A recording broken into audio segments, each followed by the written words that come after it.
ನಮಸ್ಕಾರ ಕನ್ನಡ ಒನ್ ನ್ಯೂಸ್ಗೆ ಸ್ವಾಗತ. ನಾನು ಭಾಗ್ಯನಾರಾಯಣ ಬೊಗ್ಗುವರಪು.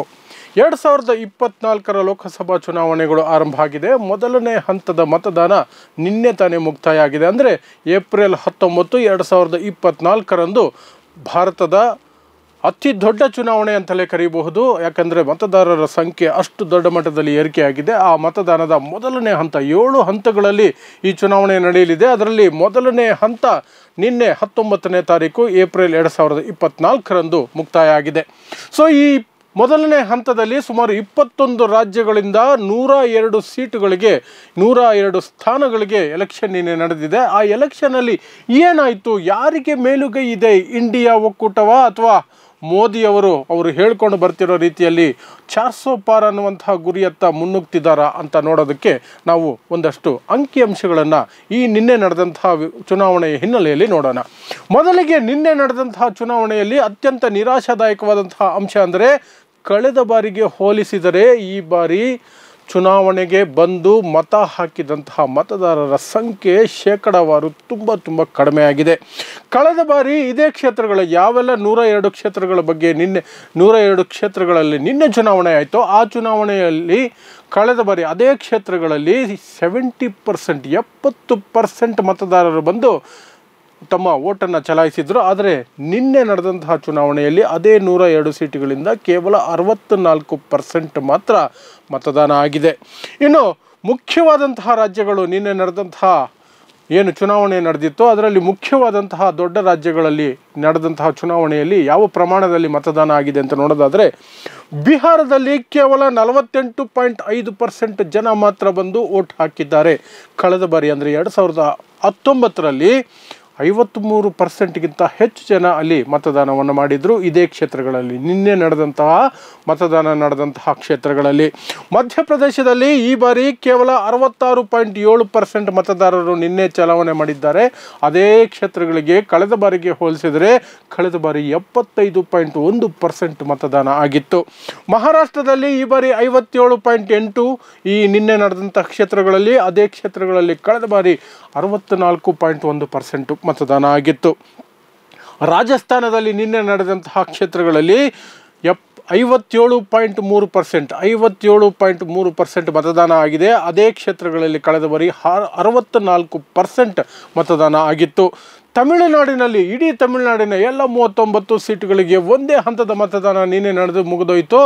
ಆ ಒಂದು ಮತದಾನದಲ್ಲಿ ಸುಮಾರು 67.2% ಮತದಾರರು ಮಾತ್ರ ಮುಂದೆ ಬಂದು ಮತಗಟ್ಟೆಗೆ ಬಂದು ಮತ ಚಲಾಯಿಸಿದ್ದಾರೆ. ಕಳೆದ ಬಾರಿ ಅದು 72.4% ಇತ್ತು.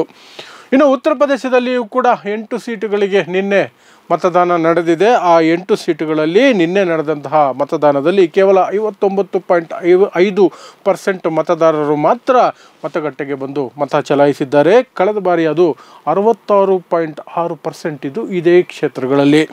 ಇನ್ನು ದೊಡ್ಡ ರಾಜ್ಯಗಳ ಪಟ್ಟಿಯಲ್ಲಿ ಇನ್ನೊಂದು ರಾಜ್ಯ ಅಂದರೆ ವೆಸ್ಟ್ ಬೆಂಗಾಲ್, ಪಶ್ಚಿಮ ಬಂಗಾಳ. ಇಲ್ಲಿ 77.6% ಮತದಾನ ಆಗಿದೆ. ಆದರೆ ಕಳೆದ ಬಾರಿ ಇದು 84.8% ಇತ್ತು. 84.8% ಮತದಾರರು ಕಳೆದ ಬಾರಿ ಇದೇ ಕ್ಷೇತ್ರಗಳಲ್ಲಿ ಮತಗಟ್ಟೆಗೆ ಬಂದು ವೋಟ್ ಹಾಕಿದ್ದಾರೆ. ಯಾಕೆ ನಾನು ಮತದಾನದ ಬಗ್ಗೆ ಒತ್ತಿ ಮತ್ತೆ ಹೇಳ್ತಿದ್ದೀನಿ ಅಂತಂದರೆ ಮತದಾನದ ಪ್ರಮಾಣದ ಮೇಲೆ ಯಾವ ಪಕ್ಷದ ಕಡೆ ಜನ ಒಲವಿದೆ ಅನ್ನೋದನ್ನು ಕಳೆದ 2-3 ಚುನಾವಣೆಗಳಿಂದ ನಾವು ಗಮನಿಸ್ಕೊಂಡು ಬಂದಿದ್ದೀವಿ. ಅದಕ್ಕೆ ಹೇಳ್ತಿದ್ದೀನಿ, ಯಾವಾಗೆಲ್ಲ ಎಲ್ಲೆಲ್ಲ ಮತದಾನದ ಶೇಕಡ ಪ್ರಮಾಣ ಹೆಚ್ಚಿರುತ್ತೋ ಅದು BJPಗೆ ಲಾಭವಾಗುವಂತಹ ಸನ್ನಿವೇಶವನ್ನು ಕಳೆದ 2-3 ಚುನಾವಣೆಗಳಲ್ಲಿ ನಿರ್ಮಾಣ ಮಾಡಿದೆ. ಕಡಿಮೆ ಮತದಾನ ನಡೆದಂತಹ ಸಂದರ್ಭಗಳಲ್ಲಿ ವಿಪಕ್ಷಗಳು, BJPಯ ವಿಪಕ್ಷ ಏನಿದೆ ಕಾಂಗ್ರೆಸ್ ಅಥವಾ ಮೊದಲು ಏನು UPA ಆಗಿತ್ತು, ಈಗ ಇಂಡಿಯಾ ಒಕ್ಕೂಟ ಏನಾಗಿದೆ, ಅದಕ್ಕೆ ಒಂದು ರೀತಿಯಾದಂತಹ ಬೂಸ್ಟ್ ಸಿಗುವಂತಹ ಅಥವಾ ಗೆಲುವು ಸಾಧ್ಯತೆಗಳು ಹೆಚ್ಚಾಗಿರ್ತವೆ ಅನ್ನೋದನ್ನು ನಿಮಗೆ ಹೇಳೋದಕ್ಕೇ ನಾನು ಸ್ಪಷ್ಟವಾಗಿ ಈ ಮತದಾನದ ಪ್ರಮಾಣದ ಬಗ್ಗೆ ಹೇಳ್ತಿದ್ದೀನಿ. ಹಾಗಾದರೆ ಮೊದಲನೇ ಹಂತದ ಮತದಾನ ಏನು ನಡೆದಿದೆ, ಭಾರತದ 2024ರ ಅತಿ ಮುಖ್ಯ ಲೋಕಸಭಾ ಚುನಾವಣೆ. ಈ ಚುನಾವಣೆಯನ್ನು ಭಾರತಕ್ಕೆ ಮಾಡು ಇಲ್ಲವೇ ಮಡಿ ಅನ್ನುವಂತಹ ಸನ್ನಿವೇಶಕ್ಕೆ ನಾವೆಲ್ಲರೂ ಬಂದಿದ್ದೀವಿ ಅನ್ನುವಂತಹದ್ದು ಸಾಕಷ್ಟು ಜನರ ಕೂಗು. ಯಾಕಂದರೆ ಸಾಕಷ್ಟು ಸಂದರ್ಭಗಳಲ್ಲಿ BJP ಅಭ್ಯರ್ಥಿಗಳು ಮತ್ತು ಸಂಸದರು 400 ಪಾರ್ ಮಾಡಿಕೊಡಿ, ಅತಿ ಹೆಚ್ಚಿನ ಸಂಖ್ಯೆಯಲ್ಲಿ ನಮಗೆ ಮತದಾನ ಅಥವಾ ಕ್ಷೇತ್ರಗಳನ್ನು ಗೆಲ್ಲಿಸಿಕೊಡಿ, ನಾವು ಸಂವಿಧಾನವನ್ನು ಬದಲಾಯಿಸ್ತೀವಿ ಅನ್ನುವಂತಹ ಮಟ್ಟಕ್ಕೆ ಬಂದಿದ್ದಾರೆ. ಮತ್ತು ಇಡೀ ದೇಶದಲ್ಲಿ ಮೋದಿಯ ಆಡಳಿತದಲ್ಲಿ ಡಿಕ್ಟೇಟರ್ಶಿಪ್ ಅಂದರೆ ಸರ್ವಾಧಿಕಾರ ತಲೆದೋರಿದೆ ಅನ್ನುವಂತಹದ್ದು ಕೂಗು ಕೂಡ ದೊಡ್ಡ ಮಟ್ಟದಲ್ಲಿದೆ. ಆ ಸರ್ವಾಧಿಕಾರದ ಒಂದು ಹಿಡಿತದಿಂದ ಈ ದೇಶವನ್ನು ಬಚಾವ್ ಮಾಡಬೇಕಾದ್ರೆ ಈ 2024ರ ಚುನಾವಣೆಯೇ ನಮಗೆಲ್ಲರಿಗೂ ಕೂಡ ಕೊನೆಯ ಅವಕಾಶ ಅನ್ನುವಂತಹದ್ದು ಸಾಕಷ್ಟು ಜನರ ಕೂಗು. ಸೊ ಆ ಹಿನ್ನೆಲೆಯಲ್ಲಿ ಈ ಚುನಾವಣೆ ಅತ್ಯಂತ ಮುಖ್ಯವಾಗುತ್ತೆ ಈ ಇಡೀ ದೇಶದ ಭಾರತ ದೇಶದ ಸ್ವತಂತ್ರ ಭಾರತದ ಇತಿಹಾಸದಲ್ಲಿ. ಸೊ ಈಗ ಹಾಗಾದರೆ ಈ ಮೊದಲನೇ ಹಂತದ ಚುನಾವಣೆಯಲ್ಲಿ ಯಾರು ಮೇಲುಗೈ ಸಾಧಿಸಿರಬಹುದು? ಈ ಒಂದು ಮತದಾನದ ಶೇಕಡ ಪ್ರಮಾಣವನ್ನು ನೋಡಿದ್ರೆ ಇಲ್ಲಿ BJPಗೆ ಹಿನ್ನಡೆಯಾಗಿರುವಂತಹ ಸಾಧ್ಯತೆಗಳು ಎದ್ದು ಕಾಣ್ತಿದೆ. ಯಾಕಂದರೆ ಬಿಹಾರದಲ್ಲಿ ಕೇವಲ 48.5% ವೋಟ್ ಆಗುತ್ತೆ ಅಂದರೆ ಇಲ್ಲಿ ವಿಶ್ಲೇಷಕರು 2 ಅನುಮಾನಗಳನ್ನು ವ್ಯಕ್ತಪಡಿಸ್ತಿದ್ದಾರೆ. ಒಂದು, ದಿನ ಬೆಳಗಾದರೆ ಅಥವಾ ಆಗಿಂದಾಗೆ ಜಂಪ್ ಮಾಡುವಂತಹ ಈ ಒಕ್ಕೂಟದಿಂದ ಆ ಒಕ್ಕೂಟಕ್ಕೆ, ಆ ಮೈತ್ರಿಯಿಂದ ಈ ಮೈತ್ರಿಗೆ ನಿತೀಶ್ ಕುಮಾರ್, JDUನ ನಿತೀಶ್ ಕುಮಾರ್ ಕೆಲವು ವರ್ಷ ಒಂದು RJD ಕಾಂಗ್ರೆಸ್ ಜೊತೆಯಲ್ಲಿರ್ತಾರೆ, ಆನಂತರ BJPಗೆ ಜಂಪ್ ಆಗ್ತಾರೆ, ಮತ್ತು BJPಯಿಂದ RJD ಕಾಂಗ್ರೆಸ್ ಕಡೆ ಜಂಪ್ ಆಗ್ತಾರೆ, ಮತ್ತು BJP ಕಡೆ ಜಂಪ್ ಆಗ್ತಾರೆ. ಇಲ್ಲಿಯವರೆಗೆ ಕಳೆದ 5 ವರ್ಷಗಳಲ್ಲಿ ಅಥವಾ 7 ವರ್ಷಗಳಲ್ಲಿ ಸುಮಾರು 5 ಬಾರಿ ಅವರು ತಮ್ಮ ತಂಡವನ್ನು ಬದಲಾಯಿಸಿದ್ದಾರೆ ಅಥವಾ ತಮ್ಮ ಮೈತ್ರಿಯನ್ನು ಬದಲಾಯಿಸಿಕೊಂಡಿದ್ದಾರೆ.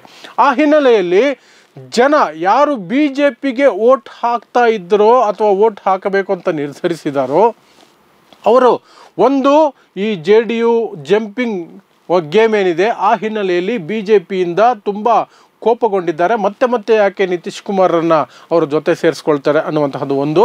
ಮತ್ತು BJP ಯಾರನ್ನೆಲ್ಲ ಒಂದು ರೀತಿಯಾಗಿ ಭ್ರಷ್ಟಾಚಾರದ ಕಿಂಗ್ ಪಿನ್ಗಳು ಅಂತ ಕರೆಯುತ್ತೆ, ನ್ಯಾಚುರಲಿ ಕರಪ್ಟ್ ಪಾರ್ಟಿ ಅಂತ NCPಯನ್ನು ಕರೆದು ಶರದ್ ಪವಾರ್ ಅವರ ಏನು ಅಜಿತ್ ಪವಾರ್ ಇದ್ದರು, ಶರದ್ ಪವಾರ್ ಅವರ ಸಂಬಂಧಿ ಅಜಿತ್ ಪವಾರ್ ಅವರನ್ನು ಕರ್ಕೊಂಬಂದು ಸರ್ಕಾರವನ್ನು ಉರುಳಿಸಿ ಮತ್ತೊಂದು ಸರ್ಕಾರ ರಚನೆ ಮಾಡುತ್ತೋ, ಈ ರೀತಿಯಾದಂತಹ ಭ್ರಷ್ಟಾಚಾರಿಗಳನ್ನು ತನ್ನ ಒಳಗಡೆ ತೆಗೆದುಕೊಳ್ಳುವಂತಹದ್ದು, ಜಂಪಿಂಗ್ ಮಾಡುವಂತಹ ಪಕ್ಷದ ಜೊತೆ ಮತ್ತೆ ಮೈತ್ರಿ ಮಾಡಿಕೊಳ್ಳುವುದು. ಇದರಿಂದ BJP ಮತದಾರರು, ಅದರಲ್ಲೂ ವಿಶೇಷವಾಗಿ ಬಿಹಾರದ BJP ಮತದಾರರು ಮನಸ್ಸು ನೋಯಿಸಿಕೊಂಡಿದ್ದಾರೆ. ಹಾಗಾಗಿ ಅವರು ಒಂದು BJP ವಿರುದ್ಧ ಓಟ್ ಹಾಕೋದಕ್ಕೆ ಮನಸ್ಸಿಲ್ಲ, ಹಾಗಾಗಿ ಮನೆಯಲ್ಲೇ ಕೂತಿದ್ದಾರೆ ಅನ್ನುವಂತಹದ್ದು ಕೆಲವು ವಿಶ್ಲೇಷಕರ ವಿಶ್ಲೇಷಣೆ. ಅದರ ಜೊತೆಗೆ ಬೇರೆ ಎಲ್ಲ ರಾಜ್ಯಗಳಲ್ಲೂ ಕೂಡ, ಅದರಲ್ಲೂ ವಿಶೇಷವಾಗಿ ಹಿಂದಿ ಹಾರ್ಟ್ಲ್ಯಾಂಡ್ ಏನಿದೆ ಅದು ಬಿಹಾರ, ಮಧ್ಯಪ್ರದೇಶ ಆಗಿರಬಹುದು, ರಾಜಸ್ಥಾನ ಆಗಿರಬಹುದು, ಉತ್ತರ ಪ್ರದೇಶ ಆಗಿರಬಹುದು, ಮತ್ತು ಪೂರ್ವಕ್ಕೆ ಹೋದಾಗ ವೆಸ್ಟ್ ಬೆಂಗಾಲ್ ಆಗಿರ್ಬೋದು, ಇಲ್ಲೆಲ್ಲವೂ ಕೂಡ ಮತದಾನದ ಪ್ರಮಾಣ ಒಂದು ಕಡಿಮೆ ಆಗಿರುವಂತಹದ್ದು BJPಗೆ ಹಿನ್ನಡೆಯಂತಲೇ ಪರಿಗಣಿಸಲಾಗ್ತಿದೆ. ಇದು ಸ್ಪಷ್ಟವಾಗಿ BJP ನಾಯಕರ ಮುಖದಲ್ಲಿಯೂ ಕೂಡ ಎದ್ದು ಕಾಣ್ತಿದೆ. ಮೋದಿಯವರ ಆ ಒಂದು ಉತ್ಸಾಹ ಕುಗ್ಗಿದಂತೆ ನಾವು ನಿನ್ನೆ ನಂತರ ನಡೆದಂತಹ ಏನು ರ್ಯಾಲಿಗಳು ನಡೀತಾ ಇದ್ದಾವೆ, ಈ ಚುನಾವಣೆಯ ಮತದಾನ ನಡೆದ ನಂತರ ನಡೆದಿರುವಂತಹ ರ್ಯಾಲಿಗಳಲ್ಲಿ ಅಲ್ಲಿ BJPಯ ಒಂದು ನಾಯಕರ ಒಂದು ಮುಖಭಾವಕ್ಕೂ ಮೋದಿಯವರ ಮುಖಭಾವಕ್ಕೂ ಸಂಪೂರ್ಣವಾಗಿ ಒಂದು ರೀತಿಯಾದಂತಹ ಏನೋ ಒಂದು ಚಿಂತೆಯ ರೇಖೆ ಅವರ ಮುಖದಲ್ಲಿ ಕಾಣುವಂತಹದ್ದನ್ನು ನಾವು ನೋಡ್ಬೋದು. ಹಾಗಾದರೆ ಇಲ್ಲಿ ಈ ಬಾರಿ ಮೊದಲನೇ ಹಂತದಲ್ಲಿ BJPಯ ವಿರುದ್ಧ ಇಂಡಿಯಾ ಒಕ್ಕೂಟಕ್ಕೆ ಮೇಲುಗೈ ಆಗಿದೆಯಾ ಅನ್ನುವಂತಹದ್ದು ಇಲ್ಲಿ ನಾವೆಲ್ಲರೂ ಕೂಡ ಕಂಡುಕೊಳ್ಳಬಹುದಾದಂತಹ ಒಂದು ವಿಚಾರ ಅಂತ ನನ್ನ ಅನಿಸಿಕೆಯೂ ಹೌದು. ಯಾಕೆಂದರೆ ಇಲ್ಲಿ ನಡೆದಿರುವಂತಹ 102 ಕ್ಷೇತ್ರಗಳಲ್ಲಿ ಬಹು ಮುಖ್ಯವಾಗಿ ತಮಿಳುನಾಡಿನಲ್ಲಿ 39 ಸೀಟುಗಳಿಗೆ ನಿನ್ನೆ ಒಂದೇ ಹಂತದ ಮತದಾನ ನಡೆದಿದೆ. ಆ 39 ಕ್ಷೇತ್ರಗಳಲ್ಲಿ ಕಾಂಗ್ರೆಸ್ ಮತ್ತು DMK ಕ್ಲೀನ್ ಸ್ವೀಪ್ ಮಾಡಬಹುದು ಅನ್ನುವಂತಹದ್ದು ಕೆಲವು ಸಮೀಕ್ಷೆಗಳು ಈಗಾಗಲೇ ಹೇಳಿರೋದ್ರಿಂದ, ಮತ್ತು ಒಂದಷ್ಟು ಸಮೀಕ್ಷೆಗಳು ಕನಿಷ್ಠ 30 ಸೀಟಾದರೂ ಕೂಡ ಇಂಡಿಯಾ ಒಕ್ಕೂಟ ಅಲ್ಲಿ ಗಳಿಸಿಕೊಳ್ಳುತ್ತೆ ಅಂತ ಹೇಳಿರುವಂತಹದ್ದು ಅವರಿಗೆ ದೊಡ್ಡ ರೀತಿಯಾದಂತಹ BJPಗೆ ಒಂದು ರೀತಿಯಾದಂತಹ ಈ ಮೊದಲನೇ ಹಂತದಲ್ಲಿ ಅವರಿಗೆ ಇದ್ದದ್ದೇ ಒಂದಷ್ಟು ಕಡಿಮೆ ಅವಕಾಶಗಳು, ಅದು ಕೂಡ ಕಡಿಮೆ ಪ್ರಮಾಣದ ಮತದಾನದ ಕಾರಣಕ್ಕಾಗಿ ಕಳೆದುಕೊಂಡಿರುವಂತಹ ಎಲ್ಲ ಸಾಧ್ಯತೆಗಳು ಎದ್ದು ಕಾಣ್ತಿದೆ. ಸೊ ಈಗ ಮುಂದಿನ ಹಂತದ ಚುನಾವಣೆ ಏಪ್ರಿಲ್ 26ನೇ ತಾರೀಕು ನಡೆಯುತ್ತೆ. ಅದರಲ್ಲಿ ಕರ್ನಾಟಕದ 14 ಕ್ಷೇತ್ರಗಳು ಕೂಡ, ಕರ್ನಾಟಕದ ಕೆಳಗಿನ ದಕ್ಷಿಣ ಭಾಗದ 14 ಕ್ಷೇತ್ರಗಳು ಕೂಡ ಅವತ್ತು ಮತದಾನ ನಡೆಯಲಿದೆ. ಆ ಒಂದು ಹಿನ್ನೆಲೆಯಲ್ಲಿ ಈಗ ಜೋರಾದಂತಹ ಒಂದು ಎಲ್ಲ ರೀತಿಯಾದಂತಹ ಸಮಾವೇಶಗಳು, ಭಾಷಣಗಳು, ಆರೋಪಗಳು, ಪ್ರತ್ಯಾರೋಪಗಳು ಕೇಳಿಬರ್ತಿದೆ. ಈ ಮೊದಲನೇ ಹಂತದಲ್ಲಿ ಹಿನ್ನಡೆಯ ಸೂಚನೆ ಸಿಕ್ಕಿರುವಂತಹ BJP ಮತ್ತಷ್ಟು ಒಂದು ರೀತಿಯ ಅಗ್ರೆಸಿವ್ ಆಗಿ ಕರ್ನಾಟಕದಲ್ಲಿ, ಅದರಲ್ಲೂ ವಿಶೇಷವಾಗಿ ಕರ್ನಾಟಕದಲ್ಲಿ, ಯಾಕಂದರೆ ದಕ್ಷಿಣ ಭಾರತದಲ್ಲಿ ಅವರಿಗೆ ಇರುವ ಅವಕಾಶ ಇರುವಂತಹದ್ದು ಹೆಚ್ಚು ಸೀಟುಗಳನ್ನು ತೆಗೆದುಕೊಳ್ಳೋದಕ್ಕೆ BJPಗೆ ಕೇವಲ ಕರ್ನಾಟಕ ಮಾತ್ರ. ಅಲ್ಲಿ ದೊಡ್ಡ ಮಟ್ಟದಲ್ಲಿ ಪ್ರಯತ್ನಗಳು ನಡೆಯಲಿದೆ. ಸೊ ನೆಕ್ಸ್ಟ್ ಒಂದು 5 ದಿನಗಳ ಕಾಲ ಏನಿದೆ, ಇದು ಕರ್ನಾಟಕದಲ್ಲಿ ಒಂದಷ್ಟು ದೊಡ್ಡ ಸಂಚಲನಕಾರಿಯಾದಂತಹ ಹೇಳಿಕೆಗಳು, ಭಾಷಣಗಳು ಅಥವಾ ಚಟುವಟಿಕೆಗಳಿಗೆ ಕಾರಣವಾಗುವಂತಹ ಎಲ್ಲ ಸಾಧ್ಯತೆ ಇದೆ. ಸೊ ವೀಕ್ಷಕರೇ, ಮೊದಲನೇ ಹಂತದ ಮತದಾನದ ನಂತರ ಹೇಳಬಹುದು ಇಂಡಿಯಾ ಒಕ್ಕೂಟ ಒಂದು ಕೈ ಮೇಲಿದೆ ಅಂತ ನಾವು ಸ್ಪಷ್ಟವಾಗಿ ಈ ಎಲ್ಲ ವಿಚಾರಗಳ ಹಿನ್ನೆಲೆಯಲ್ಲಿ ಹೇಳಬಹುದು ಅಂತ ಹೇಳ್ತಾ ನಾನು ಇವತ್ತಿನ ಕಾರ್ಯಕ್ರಮ ಮುಗಿಸ್ತಾ ಇದ್ದೀನಿ. ನಂತರ ಏಪ್ರಿಲ್ 26ರಂದು 2ನೇ ಹಂತದ ಮತದಾನದ ನಂತರ ಆವತ್ತಿನ ಮತದಾನದ ಅಂಕಿ ಅಂಶಗಳ ಜೊತೆಯಲ್ಲಿ ಯಾರು ಮೇಲುಗೈ ಸಾಧಿಸಿರಬಹುದು ಅನ್ನುವಂತಹ ಒಂದು ಲೆಕ್ಕಾಚಾರದ ಜೊತೆ ನಿಮ್ಮ ಮುಂದೆ ಬರ್ತೀನಿ. ಅಲ್ಲಿಯವರೆಗೆ ನೋಡ್ತಾ ಇರಿ ಸಮಾಜಕ್ಕಾಗಿ ಕನ್ನಡ 1 ನ್ಯೂಸ್. ನಮಸ್ಕಾರ.